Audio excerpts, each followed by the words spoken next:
Assalamualaikum warahmatullahi wabarakatuh. Yang terhormat Dewan Juri Lomba Isai Febi Kultur Festival 2020 dan ucapan terima kasih kepada Dima Febi IAIN Pekalongan selaku panitia yang telah memberikan kesempatan untuk menyalurkan kreativitas dari para mahasiswa. Perkenalkan, nama saya Muhammad Turakiki dari Prodi Ekonomi Syariah.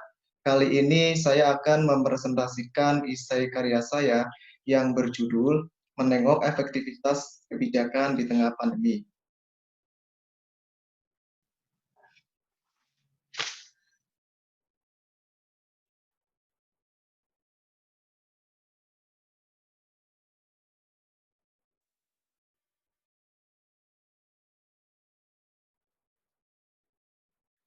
Seperti yang kita ketahui bahwa virus COVID-19 atau dikenal dengan sebutan virus corona merupakan virus mematikan yang menyerang sistem pernapasan. Nah, virus ini pada awalnya muncul di kota Wuhan, Cina, hingga akhirnya menyebar ke berbagai daerah dan negara, tak terkecuali Indonesia. Awalnya, saya mengira virus ini hanya menyerang kesehatan masyarakat saja. Namun, virus ini bahkan menyerang dan menghambat hampir seluruh sektor kehidupan seperti pendidikan, sosial, dan ekonomi. Lalu, status pandemi di Indonesia dimulai pada awal April 2020. Sejak saat itu diberlakukan PSBB di beberapa daerah sehingga menyebabkan toko-toko tutup, sekolah dan pondok pesantren diliburkan, beberapa tempat ibadah ditutup, restoran dan mal menjadi sepi, bahkan sampai mem-PHK banyak karyawan karena tidak kuat menanggung upah para karyawannya. Hal ini tidak hanya berdampak pada sektor kecil saja, namun sektor besar pun terkena imbasnya. Contohnya ekspor impor menjadi terganggu dan berkurangnya pendapatan pada sektor real yang menyebabkan laju ekonomi mengalami penurunan, bahkan turun sampai angka 2,97 pada kuartal pertama. Nah, kemudian pemerintah menetapkan kebijakan baru untuk melawan virus COVID-19 ini supaya sektor perekonomian dan konsumsi masyarakat tetap berjalan. Upaya-upaya tersebut antara lain yaitu mengeluarkan kebijakan terkait setoran kredit. Setoran kredit ini seperti cicilan motor, rumah, mobil, dan hutang-hutang lainnya diberi keringanan untuk menunda pembayaran angsuran hingga 1 tahun. Hal ini dilakukan supaya masyarakat yang terdampak virus COVID-19 sehingga ekonominya yang sulit tidak terbebani oleh kredit. Kebijakan ini terdapat permasalahan yang akan saya bahas di slide selanjutnya. Selain itu, ada bantuan tunai, bantuan sembako, meningkatkan PKH, subsidi listrik, dan kartu prakerja yang semua itu berasal dari dana APBN. Untuk bantuan tunai dan sembako ada syarat-syarat khusus untuk yang berhak menerima bantuan. Bantuan tunai ini banyak sekali sumbernya, ada yang berasal dari dana desa, dari pemerintah provinsi, dari kabupaten juga ada. Untuk program Kartu Prakerja, pemerintah memberikan kesempatan yang luas bagi masyarakat yang terdampak COVID-19, seperti contohnya para pegawai atau karyawan yang terkena PHK. Pemerintah juga mengeluarkan protokol kesehatan untuk yang tidak memungkinkan bekerja di rumah atau harus bekerja di luar. Kegiatan ekonomi diharapkan tetap berjalan, namun dengan mengurangi kontak fisik, memakai masker, dan sarung tangan, serta menghindari kerumunan agar memutuskan penyebaran virus COVID-19.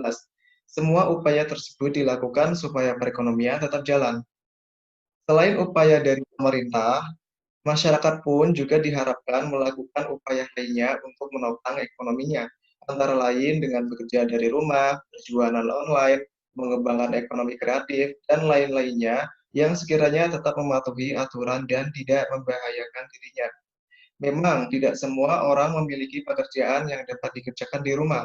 Menurut saya, solusinya bisa beralih profesi, misal ternak lele atau berkebun di halaman rumah. Atau bisa dengan jualan online. Dengan jualan online inilah saya rasa menjadi langkah utama untuk tetap bertahan di tengah pandemi.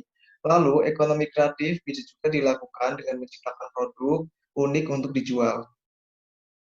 Nah, dari berbagai upaya pemerintah dan masyarakat haruslah saling mendukung dan peduli untuk bersama melawan virus COVID-19. Kemudian, mengenai efektivitas kebijakan dari observasi yang telah saya lakukan, saya mengamati bahwa semua kebijakan tersebut sudah baik tujuannya. Namun, ada beberapa masalah yang saya temukan. Hal ini juga dirasakan oleh orang-orang yang saya wawancarai. Masalah tersebut seperti telatnya bantuan yang datang untuk masyarakat. Dari berita yang saya baca bahwa bantuan tunai COVID-19 itu seharusnya sudah didistribusikan sejak bulan April. Namun, bantuan tersebut baru keluar dan diterima oleh masyarakat pada akhir bulan Mei. Memang tidak mudah untuk mengelola keuangan satu negara terlebih dalam waktu yang bersamaan.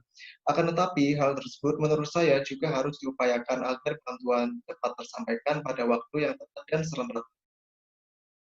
Permasalahan lain yang muncul adalah ketidakadilan dan ketidakmerataan bantuan yang diberikan.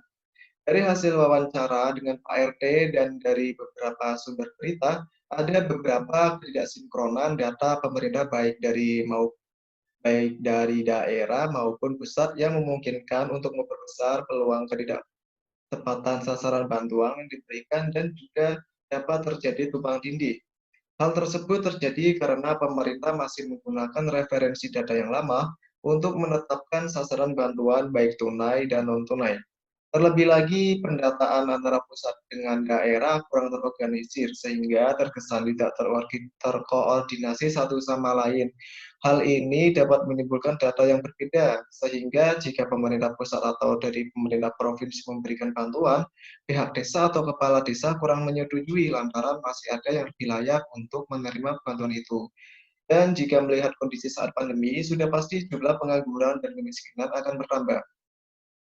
Nah, kemudian dari kebijakan kelonggaran kredit hingga 1 tahun ini dapat menyebabkan terganggunya likuiditas perbankan. Terlebih lagi apabila kebijakan ini dimanfaatkan oleh orang-orang untuk mengambil keuntungan padahal mereka tidak terdampak. Oleh karena itulah, seharusnya perlu dikaji kembali terkait pemberian kelonggaran angsuran kredit ini. Kemudian, saya setuju dengan pemerintah dalam menyeleksi penerima bantuan COVID-19 dengan menggunakan sistem pemilihan dan rekomendasi dari RT yang diharapkan menjadi langkah yang lebih tepat untuk melakukan pendataan KKI yang berhak menerima bantuan. Dari survei para RT inilah diharapkan akan lebih memahami warganya, lebih tepat sasaran, dan tidak terjadi tumpang tindih. Dengan adanya kejadian seperti inilah, menurut saya pemerintah wajib melakukan pendataan ulang untuk mengupdate data masyarakat supaya lebih relevan lagi. Kemudian ini adalah dokumentasi saat saya sedang wawancara dengan Pak RT dan penerima bantuan baik dari dana desa ataupun dari kabupaten.